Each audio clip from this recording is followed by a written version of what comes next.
माल बन रहा है छत के ऊपर। ये देखें छत है, नीरू का डब्बा भी बना हुआ है। तो ये ममती ऐसे बनेगी स्लोप वाली, फिर वहाँ पर 4 फीट की थली, फिर जाना नीचे ममती की छत। तो मसाला बनाया हुआ है, 2 ड्रम भी भरे हुए हैं। तो आज करें इनकी भराई, टैंकी के बीच वाली भराई करें। अंदर से तो फाइनल हो गया था कल। तो ये देखें ये सरिया भी बचा हुआ है, इसको छत में हल करेंगे। तो आज इसकी भराई कर रही हैं इसी मसाले से। तो नीरू जो बना हुआ है, नीरू इस चरी के अंदर डालेंगे पहले, फिर जो है ना इसके ऊपर भराई करेंगे। ये भाईजान काम हो गया शुरू। तो आज टैंकी की भराई कर दी।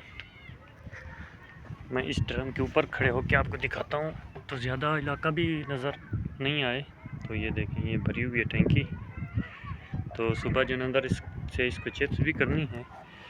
तो मैं नीचे उतरता हूँ जल्दी से, क्योंकि बाहर से साइडों से घर हैं। तो मैं वैसे भी शाम का टाइम हो गया तो मैं खड़ा हूँ। तो सामने ये भी लगा दी। ये है सीढ़ी की ममती, एक दीवार लगाई अभी, फिर जो है ना दूसरी दीवार बाकी है।